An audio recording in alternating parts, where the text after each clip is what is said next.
सात भाइयों और एक बहन की अनोखी कहानी। एक राजा के सात बेटे और एक बेटी थी जो खुशी खुशी अपना जीवन बिता रहे थे।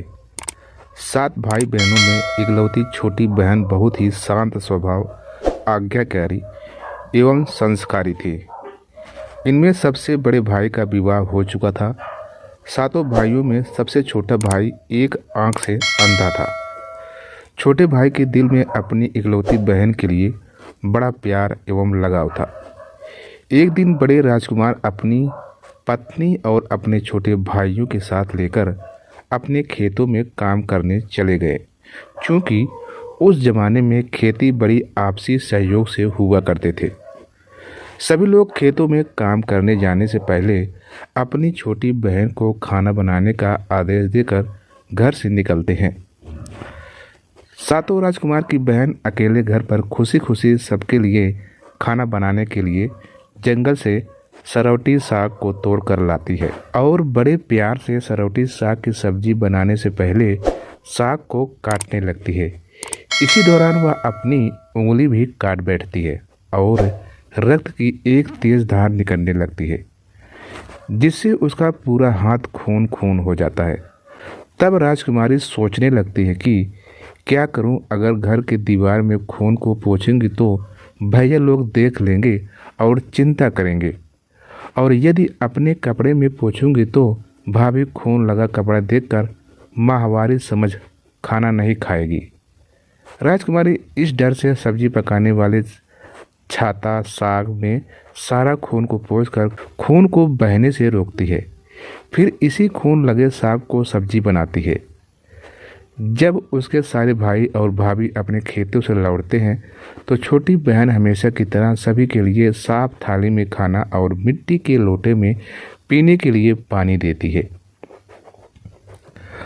और सभी एक साथ खाना खाते हैं और पके हुए साग को खाकर खाने की जमकर तारीफ करते हैं। और वे सब अपनी बहन से पूछते हैं कि बहन, तुम्हारे द्वारा बनाया हुआ यह साग बहुत बार खाए हैं, परंतु आज की बनी सब्जी का स्वाद बहुत ही अद्भुत लगा। बताओ ना, कैसे और क्या क्या मिलाकर इतना स्वादिष्ट सब्जी बनाई हो। पहले तो राजकुमारी डर से सहम गई कि कहीं भाइयों को पता न चल जाए कि मेरे हाथ की उंगली कट गई है। फिर वह थोड़ा सोचकर बोलती है कि कुछ नहीं भैया, जैसे हमेशा की तरह सब्जी पकाती हूँ वैसे ही तो बनाई हूँ। राजकुमारी अगले दिन सातों भाइयों के अनुरोध पर फिर से एक बार वही छाता साग की सब्जी बनाती है, परंतु भाइयों को पिछले दिन के जैसा स्वाद नहीं मिलता है। फिर ऐसा ही अनुरोध 3-4 बार हुआ, लेकिन खून लगे साग का स्वाद उनके मन मस्तिष्क से उतर ही नहीं रहा था। असलियत जानने का जिज्ञासा वह सातों भाई और भाभी ने उससे उस दिन के खाना बनाने का तरीका जानने का जिद करने लगते हैं। मजबूरन राजकुमारी को सारी घटना बतानी पड़ी। सच्चाई मालूम होने पर पांचवा भाई, जो बहुत ही लालची किस्म का था, उसने बाकी भाइयों से कहा कि बहन का खून इतना स्वादिष्ट लगा तो उसका मांस कितना स्वादिष्ट होगा। यह बोलकर सभी भाइयों के बीच चर्चा करने लगता है। सबसे छोटे भाई को छोड़कर बाकी भाइयों ने राजकुमारी को मारकर उसका मांस खाने को राजी हो गए थे। मांस खाने की सोचकर उन सभी के मुंह से लार टपकने लगता है। भाइयों के मन में स्वादिष्ट खाना खाने के लिए वे कितना लालची बन गए, उसका आभास राजकुमारी को हो गया कि किस प्रकार उसके भाई उसकी मांस की लालसा रखते हैं। एक दिन सातों भाई शिकार खेलने के बहाने राजकुमारी को लेकर घने जंगल में लेकर जाते हैं, जहां पूर्व से निर्मित 4 केंद्र के वृक्षों पर बने मचान के नीचे पहुंचते हैं, जिस पर अपनी बहन को यह झूठ बोलकर चढ़ाने के लिए बोलते हैं कि इस मचान पर जंगली जानवर तुम पर हमला नहीं कर सकेंगे। इस प्रकार सातों भाई अपनी बहन को मचान पर बैठाकर अपना अपना धनुष लेकर शिकार करने का ढोंग करके चले जाते हैं।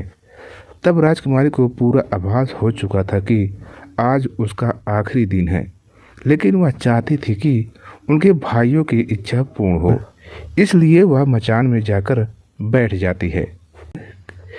फिर सभी भाई केद के वृक्ष पर बने मचान से कुछ दूरी पर स्थित टोकरी जिसको बोलते हैं पहाड़ पर अपने अपने धनुष बाण के साथ पहुंचते हैं और एक चट्टान पर बारी बारी से अपने बाणों को तेज प्रदान करते हैं। डोगरी के ऊपर सबसे पहले बड़ा भाई अपने तीर को चट्टान में धार करता है और अपनी बहन पर धनुष से निशाना लगाकर तीर छोड़ता है। तभी राजकुमारी पूरी बातों को समझ जाती है कि भाइयों का क्या इरादा है और अपनी मातृभाषा में गीत को गाने लगती है। विधि विधि दादा छाती ताइक ताइक, मतलब है जान से मारना ही है दादा साहब, तो तीर को सीधे मेरे छाती में वार करो, इधर उधर तीर क्यों चला रहे हो। फिर सभी भाई बारी बारी से अपने तीर को धार को तेज करते हैं और राजकुमारी पर निशाना लगाकर तीरों को छोड़ते हैं।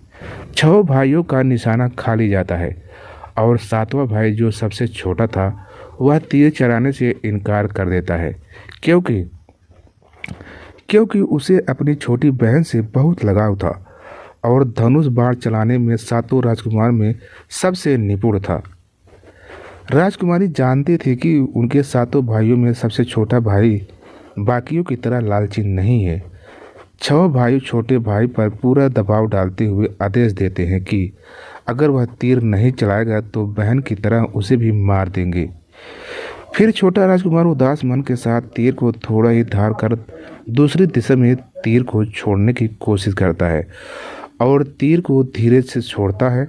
राजकुमारी हर बार की तरह इस बार भी वही गीत गाती है, विध विध दादा छाती ताइक ताइक। इतने में छोटे भाई का तीर सीधे राजकुमारी के सीने को भेद देता है और राजकुमारी की आत्मा शरीर से अलग हो जाती है और उसकी आत्मा उसी स्थान पर भटकने लगती है। तभी वह देखती है कि उसके शरीर का मांस खाने के लिए उसके भाई कैसे लालच करते हैं और सबसे छोटे राजकुमार को जबरदस्ती मार पीट कर उसके शरीर को काटने का आदेश देते हैं। बहन के मांस को पकाने के लिए बहुत सारी सूखी लकड़ी लाने के लिए छोटे राजकुमार को जंगल भेजा जाता है। छोटा भाई जंगल में खोज खोज कर ढेर सारी लकड़ी जमा करता है और सोचता है कि कैसे इतना सारा लकड़ी को ले जाऊंगा। दादा जो रस्सी दिए हैं वो भी 60 टुकड़ों में दिए हैं, उन्हें जोड़ने पर भी यह रस्सी इन लकड़ियों को नहीं बांध पाएगा। देर होने के डर से राजकुमार उदास होकर रोने लगता है और उसके आंखों में आंसू धरती में गिरने लगता है। वह अपनी बहन को याद करके रो ही रहा होता है कि तभी एक नाग देवता वहां आते हैं और पूछते हैं कि क्यों क्यों रो रहे हो राजकुमार। वह इधर उधर देखता है किंतु कोई भी नजर नहीं आता है। फिर राजकुमार को नाग देवता दिखते हैं और राजकुमार नाग देवता को अपनी पूरी आपबीती सुनाते हैं। फिर नाग देवता उसे कहते हैं कि मैं लकड़ी में रस्सी की भांति लिपट जाता हूँ और तुम जैसे ही लकड़ी वहाँ रखोगे तो मैं धीरे से निकल जाऊँगा। और राजकुमार ऐसा ही करते हैं। सभी बड़े भाई यह देखकर चकित रह जाते हैं कि कैसे उनका छोटा भाई रस्सी का 60 टुकड़े होने के बावजूद भी जंगल से इतना सारा लकड़ी लेकर आता है। तत्पश्चात वे लोग अपने छोटे भाई को पानी लाने के लिए एक घड़ा में 7 छेद कर भेज देते हैं।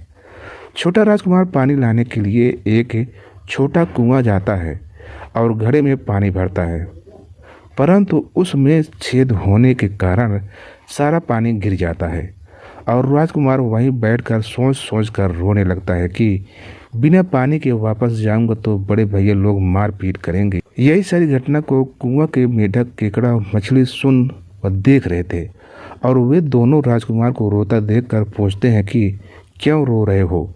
फिर राजकुमार उन्हें अपनी आपबीती को विस्तार में बतलाता है और कहता है कि मैं अपनी प्यारी बहन के शरीर का मांस कैसे खा सकता हूँ, नहीं खाऊंगा तो बड़े भैया लोग मारपीट करेंगे। तब मेढक कहता है कि तुम परेशान मत हो, हम सब मेढक घड़ा के छेद में चिपक जाते हैं। फिर मछली और केकड़ा बोलते हैं कि तुम हमें लेकर चलो, तुम्हारे भाई साहब राजकुमारी के मांस को खाएंगे तब तुम मछली को खाना और जब वे हड्डी को खाएंगे तब तुम केकड़ा को खाना, बड़े भाइयों को शक भी नहीं होगा। फिर राजकुमार ने बिल्कुल वैसा ही किया जैसे केकड़े और मछली ने कहा था। रात को जब राजकुमारी का पका हुआ मांस खाने का परोसा गया तब बड़े भाइयों से छिपा कर हुआ मांस को दीमक के टिलहे में डाल देता है और समय बीतने पर वहाँ बांस का एक बड़ा झुंड उगता है। इस घटना के वर्षों बाद एक भीख मांगने वाला जोगी उसी बसौदा के पास से गुजर रहा था और वह सुंदर सुंदर बांस के बूता को देखकर सोचता है कि अगर इतने सुंदर बांस के केंद्रा मतलब यंत्र बनाया जाए तो कितना सुरीला धुन निकलेगा। उसी क्षण बांस से आवाज आता है, ना काट काट रे जोगी, ई तू लगे भैया रोपल बांस। जोगी फिर भी बांस को काटता है। जोगी उसी उद्देश्य से एक मोटा बांस का टुकड़ा काट कर ले जाता है कि इस बांस का आवाज़ इतना सुंदर है, यदि केंद्रा बनाएंगे तो कितना मधुर आवाज़ निकलेगा। और जोगी इस बांस से एक सुंदर केंद्रा का निर्माण करता है। इस केंद्रा से इतनी मधुर ध्वनि निकलती है कि जोगी जहाँ जहाँ भी इसे बजाता है उसके ध्वनि से लोग मंत्र मुग्ध हो जाते थे। एक दिन जोगी घूमते घूमते बड़े राजकुमार के घर पहुंचता है और अधिक धन के लालच में जोगी जोर जोर से केंद्रा बजाना शुरू करता है, परंतु इस बार केंद्रा का मीठा सुरीली स्वर कर्कश हो जाता है और जब भी जोगी कुछ नया धुन बजाने की कोशिश करता है बार बार एक ही धुन निकलता है, ना बाज रे केंद्रा, ई तो लागो मोर दुश्मन का घर। बार बार यही धुन निकलने पर बड़ा राजकुमार मारपीट कर जोगी को अपने घर से भगा देता है। ऐसे ही घूमते घूमते जोगी हर भाई के घर जाता है, लेकिन हर बार की भांति वही धुन न बाज रे केंद्रा, ई तो लागो मोर दुश्मन का घर बजाता है। यह धुन सुन सारे भाई जोगी का डांट टपक कर भगा देते हैं। सबसे अंत में जोगी छोटे राजकुमार के घर पहुंचता है। छोटे भाई का घर के आंगन में प्रवेश करते ही केंद्रा खुद ही बजने लगता है, जोर जोर से बाज रे केंद्रा, ये तो लगो मोर छोटा भाइया का घर। बड़ा ही मधुर मीठे स्वर का धुन सुनकर छोटा राजकुमार चंद्राकर मोहित हो जाता है और यह धुन सुनकर छोटे राजकुमार से रहा नहीं गया और जोगी से केंद्रा के मुंह मांगे सोने के मोहरे देकर उसे खरीद लेते हैं तथा जोगी को अच्छे से मेहमान नवाजी कर अच्छे से विदा कर दिया जाता है। धीरे धीरे समय बीतता है और छोटे राजकुमार अपने काम से कुछ दिनों के लिए बाहर जाते हैं। जब वह वापस लौटता है तो देखते हैं कि उसका कमरा बहुत सुंदर ढंग से सजा हुआ है और घर के सारे बर्तन अच्छे तरीके से रखे हुए हैं।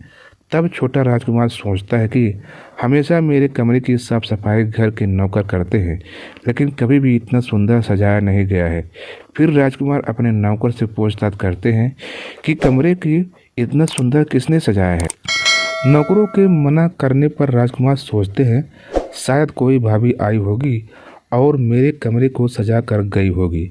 जब भी राजकुमार घर से बाहर काम के लिए जाते हैं यही घटना हर बार देखने को मिलती और लगातार होने के कारण राजकुमार के मन में जानने की जिज्ञासा उमड़ने लगी कि आखिर मेरे घर को इतनी सुंदर ढंग से कौन सजावट करता है। वह अपने भाइयों तथा भाभियों से भी पूछता है और वे लोग भी सजावट करने की बात से साफ मना कर देते हैं। एक दिन राजकुमार सच्चाई पता लगाने के लिए किसी काम को बहाना कर बाहर जा रहे हैं बोल कर निकलते हैं और छुप कर पुनः वापस आकर अपने कमरे में रखे खजूर के गोल मोड़ हुआ चटाई के अंदर छुप जाते हैं। कुछ समय इंतजार के बाद राजकुमार देखते हैं कि एक खूबसूरत सी लड़की केंद्रा से निकलकर कमरे के अंदर आती है और सारे कमरे की साफ सफाई कर वापस उसी केंद्र में समा जाती है। यह देखकर राजकुमार की आंखें खुली की खुली रह जाती है, क्योंकि उस लड़की की शक्ल राजकुमार की छोटी बहन की जैसे ही होती है।